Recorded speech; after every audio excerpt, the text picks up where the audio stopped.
Thank you, Pastor Dave. And as kind as his intro was, I know that we're all eager to hear from him again.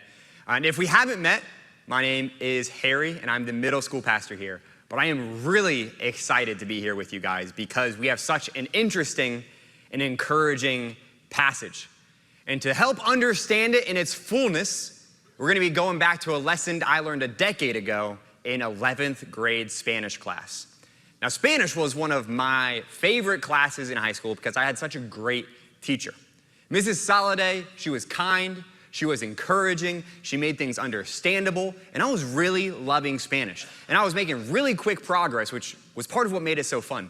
I even had dreams where I would speak in Spanish in my dreams, so I was actually learning, and I really enjoyed this. And one of the things that she always said, she repeat this lesson over and over again. You know, if you don't know what's being spoken to you, or if you're reading and you're not sure like what a word means, there's something that can help give you hints to it. And she would say it just like this: contexto, contexto, contexto. You gotta look at the context around it. And sometimes you don't even need to know what the words say to understand what they mean. All you need is some context. For example, there's a chicken out there that is more blessed by the Lord than all other chicken. And you know the place I'm talking about. We have Chick-fil-A, Chick-fil-A, Chick-fil-A, and I bet even you non-Spanish speakers, if you've never taken a Spanish class in your life, can figure out what those cows are saying. So on the count of 3, I'm gonna have you guys tell me what it says, all right? All right, 1, 2, 3. Yeah, good job, you guys. Eat more chicken. It's not, let's go eat chicken. It's not, I eat chicken, or there's chicken over there. It's eat more chicken. And you guys got that. Maybe not even from like reading the words if you don't know Spanish. It's just all of the context around the words gave it away. Context is super important. It reveals what's happening, it gives insight into what's being said, and it can really change the meaning of stuff. For example, you might wonder, is 4 a lot? Well, dollars, no. Murders, yes. So context is super important to understand. And today we're gonna be looking at Philippians 4:13. It says, I can do all things through Christ who strengthens me. And now this came from Paul. Paul is the guy that's always writing about sports, fighting the good fight, running the race. And you know, I really connect to Paul and his writings because I played sports in high school, and Philippians is one of my favorite books of the Bible. Actually, probably my absolute favorite. And so that's part of why I was really excited to get this verse. I can remember quoting this verse, hearing this verse quoted when I was out on the soccer field in high school. And it had a especially high chance to come up if we were running Victory Hill. Now, I feel like every sports team has the exercise or the training that they just hated to do. Maybe for swimmers, it's swimming the mile, or for volleyball players, it's running, diving laps around. But for my soccer team, it was running Victory Hill. Now, it's actually a kind of nice run when you get started because it's in through the woods, so you get the shade on you, you don't have the sun beating down, and it's downhill, like 95% of it, so you're just kind of cruising through. The problem with going downhill 95% of the way is that the last 5% is just all uphill. And so, anytime we had to run that more than twice, there was a good chance you could hear one of the guys at the bottom yell out Philippians 4:13 as he tried to sprint up that hill. Another time I remember using this verse was when I was at my friend's pool.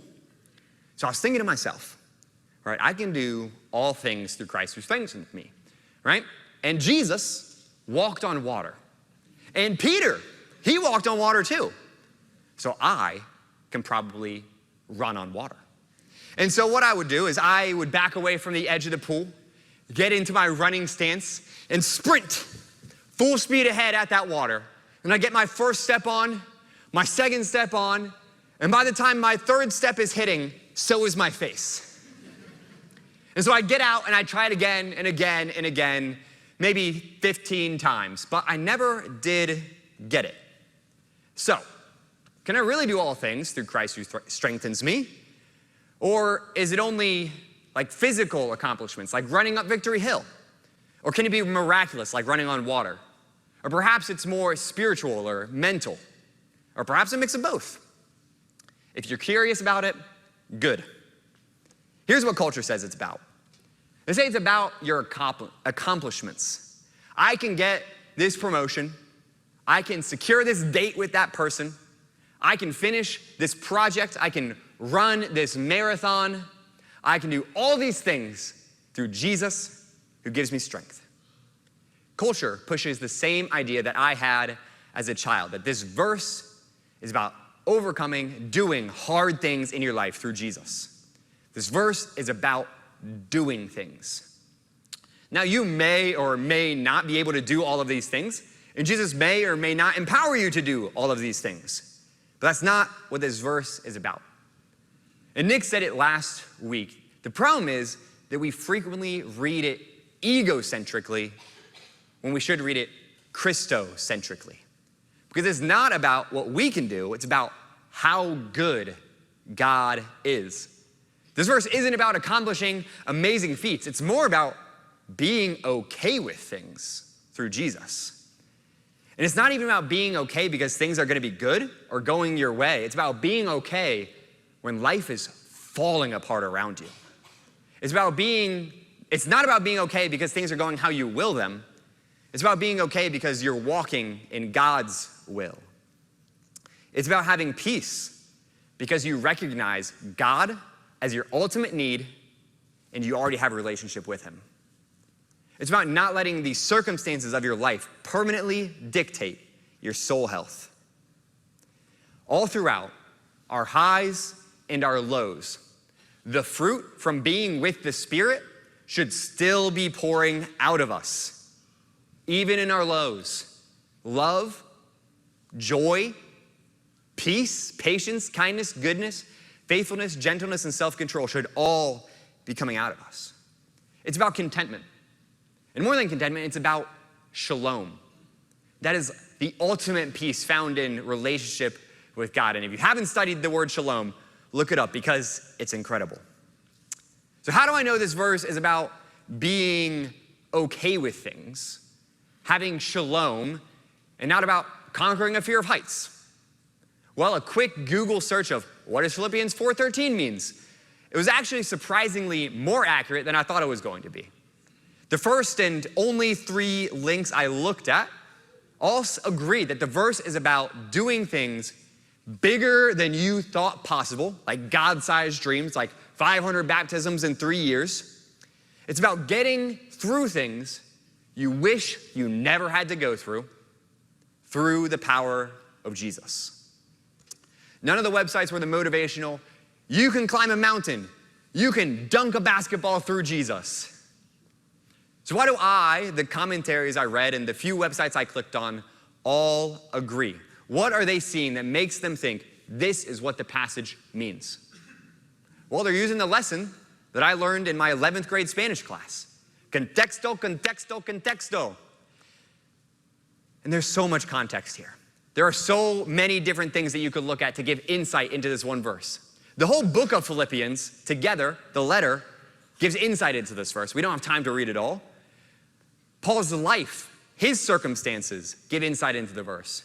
The life of the church in Philippi, the culture surrounding that church, the verses surrounding our verse today, all of it gives insight into what it means.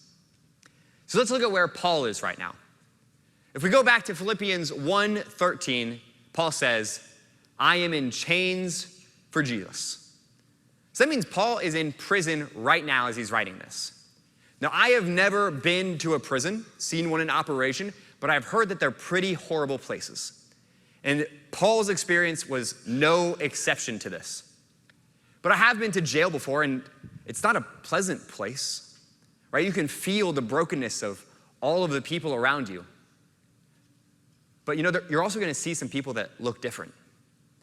You're gonna see people that have peace, and they walk in that. People that have joy on their face, distinct from the others there. And it's because they have Jesus. But prison is not an easy circumstance. But that is the context from which Paul is writing. And as he writes this verse, he's not saying, I have the power to break out of these bars, to defeat all of the guards in hand-to-hand combat and escape to my freedom in Jesus' name. No, he's saying that he has the power in Jesus to have shalom in that cell. He can have joy in that cell. Quick side note, Jesus says, what you do for the prisoner, you do for me. So don't forget to be caring and loving for those people as well. Now let's check out some more context.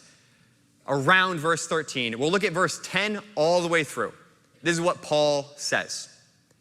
I rejoice greatly in the Lord that at last you renewed your concern for me. Indeed, you were concerned, but you had no opportunity to show it. And I'm not saying this because I'm in need, for I have learned to be content, whatever the circumstance. I know what it is to be in need, and I know what it is to have plenty. I've learned the secret to being content in any and every situation, whether well-fed or hungry, whether living in plenty or in want. I can do all this through him who gives me strength. Now notice slightly different translation than you might be used to hearing. That was the NIV, and I think it makes the passage a little bit clearer. But the meaning still isn't missed in the other translations when you read it in context. The ESV says, I've learned whatever the situation I am to be content. I know how to be brought low and I know how to abound in every circumstance. I have learned the secret to facing plenty and hunger, abundance and need. I can do all things through him who gives me strength. So it's clear Paul isn't talking about some personal accomplishment like running Victory Hill, finishing a marathon, or getting a promotion. There's also nothing here that suggests that he's talking about some miraculous working of God that would suddenly allow me to run on water or dunk a basketball. And I think you guys get it. It's about contentment. It's about experiencing the fruit from the Spirit no matter what is happening around us. And I think it's the same message that we've got for the last 2 weeks. Each verse has sounded the same. They all sound like they would support the prosperity gospel. That God wants you to have it all and do it all, so if you follow him, you'll get it. That's what they sound like. But then, with just a little bit of context sprinkled onto the verses, the earthly prosperity part falls to the ground. And the gospel, the good news, shines through. Prosperity isn't going to satisfy you. You could have all the money and riches in the world, you'll be left unsatisfied. The beauty of this verse, the good news, is that even with nothing, even with worse than nothing, you can still be satisfied in Jesus when you realize he's all we need. When we walk with him, we can be content. Now, I'm going to use my life as an example of this, and it's not because I've achieved the goal or I'm a better example than Paul, but I know how to communicate my heart on this verse, and it's one that I'm passionate about. And if you ask the people who are closest to me, they would say, yeah, Harry is a guy that is crazy content, sometimes to the point where it's really annoying. Now, I don't want you to hear me say that I'm so great because I can do this, because it's not about what we can accomplish. It's not about what we can do. It is about how good our God is. Because I promise, if I did not have Jesus, I would be complaining a lot more. I would not be content with a decent life. I don't think I'd be content if I made $150,000 a year. I certainly wouldn't be content if I was poor, homeless, or in prison. But I do have Jesus. And through his strength, I can have shalom in Jesus alone. Now, I say it's something that I'm good at, but it's still something that I'm really working on, because sometimes I really like my way. I'm not always into the whole self-sacrifice thing, love through the pain, count others as more significant than myself. But I know in my heart and in my mind that God's way is better than mine. that his way will leave me more satisfied. So even though it is really hard sometimes, I still try to follow that path, God's path, because I think it's gonna turn out better. And that's the secret that Paul is sharing here. Follow God's path and you will find strength in Jesus to make it through every high and every low. So what if God's path was leading you towards a low? Would you still follow him? Because I'm sure Paul saw his imprisonment coming, right? It probably wasn't a surprise. Like, this was 3 times that he got arrested for following Jesus. But he still did. So now I want you to think about a question in your head and actually answer it in your mind. Where would you follow Jesus to? How low would you go for Jesus? Do you have a stopping point, or is your life full surrender to God? Now here's what I'm thinking. I'm thinking that the scripture is true, and here's what it means for me. It means that I'll be content, I'll have shalom in Jesus alone. It means that if God told me to be a pastor instead of climbing a corporate ladder and making tons of money, that's what I'll do. If God told me to change my job, I'd change it. If God told me go back to school full time, I'd go. Is there anything that you wouldn't do if God asked? Maybe there's a job that you really, really wouldn't want to do. Maybe cleaning out a septic tank or crime scene cleanup, kind of unappealing. Maybe a concession stand at a zoo. I don't know what it is that would be most unappealing to you, but if God asked you to do that, if God asked you to go there and take a massive pay cut to do it, would you listen? Now, there's nothing wrong with climbing the corporate ladder, having a fast car, a nice home, a stable job. It's just that we shouldn't be after the comfort that those things offer. Now, don't get me wrong. I love comfort. I have gone without a lot of comforts in life, and I can say that I definitely prefer to have them. I am so thankful for a reliable car that has AC and 4 tires that currently don't have any holes in them. I'm so thankful to have hot running water, clean water that I can drink straight out of my sink. I'm so thankful for my dishwasher, a shower. I'm thankful for my big, cushy couch. And I love my job. It's the best one I've ever had. But if God told me to quit, I'd quit. If he told me to sell my home and give it all away, I'd sell it all. I'd lose my comfy couch, my crazy soft mattress, my shower with warm, clean water. Because the comfort that those things offer was never what I chased. I have my sights set on God because I know that even without all those things, I can be satisfied and content in him. Shalom in Jesus alone. Now, the last time that I was up here, I said something that may have ruffled some feathers, may have gotten some people upset, so I'm gonna clear the air while I still have a chance. What I said was cats are better than dogs. Some of you guys probably remember that, and I'm gonna add a little caveat to this. Cats are better pets than dogs. And there may be some disagreement in the room, but hear me out. It's a lot of personal preference, but dogs are just too needy for me, right? You have to walk dogs every day. You have to spend time with them every day. You have to take care of them. You have to wash them, and they constantly need attention. That's just not what I want. That's not what I'm into for a pet. I love how my cats are. I love that I can leave them alone for an entire day and they're fine. I love that they wash themselves. I love that I don't have to walk them. They're so convenient and they're so loving. But my 2 cats, they're extra special to me in my heart because I have had these cats longer than I've been married. Cassie and I have raised these cats since they could fit in the palm of my hand. Since before their eyes even opened, I loved them. Now they're 6 years old, and they've been with me through the lowest points of my life and the highest points of my life. I know them and they know me. I love the way that when I come home, they run downstairs and they'll do figure 8s between my legs. I love the way that they stretch up onto my leg when they want me to lift them up and hold them in my arms. I love the way they'll nuzzle their head against mine to show their affection. I love the way they just want to be close to Cassie and I because they enjoy our presence. I find great comfort in them. So why do I say this? Why do my cats matter? Well, a bit ago I asked you, do you have a stopping point to your willingness to follow Jesus?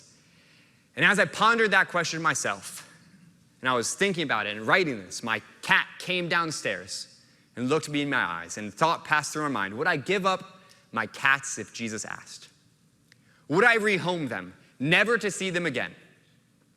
And I'm gonna be open and honest here, don't make fun of me, I cried at the thought of it. Because I love these guys, they're my little buddies. And it hurt to think about it, but yes, I would give up my cats if Jesus asked. There is nothing that I hold back from him because it is in Jesus alone that I can have shalom. In him, I find contentment. So for me, one of the hardest things to give up would be my cats. And I'm sure a lot of you would pay to not have cats, amen? Yeah. But what is the hardest thing for you? What would it be? I'm guessing for most people, it's things like a job, a career, stability in life, money, a house, status, a lifestyle that you live. But what if the call from God was to homelessness, to prison? I mean, it's probably not, but it was for a lot of prophets. It was for Paul. It was for a lot of believers throughout history and still today. So are you content with Jesus, or is there something else you feel like you need?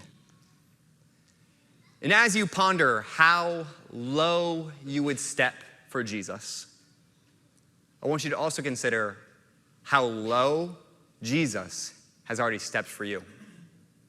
Right? Because this is God of the universe, creator of it all, immense in his power, the highest being. And he came down to earth. And didn't come in his full glory in the form of God. He didn't even come as a king, full grown, a man. He came as a baby. He came as an outcast. He came as a refugee. He came as a criminal, hated upon, tortured, humiliated by the people that he loves. So when we walk up to Jesus, we shouldn't walk with our things, our life, like this, clenched, like we're holding it from him. We need to come with our hands and our arms open, nothing held back from God, because there is nothing that we want more than Jesus. And there is nothing that can meet our needs like him. So yeah, it might be hard to have open hands with the comfortable things. It might even be tempting to hold them too high. But I think if we look in our heart, what we're really looking for in life is contentment, the fruit from the Spirit, not the comfort that all our nice things offer us. And you can be content in all things through Jesus who gives you strength.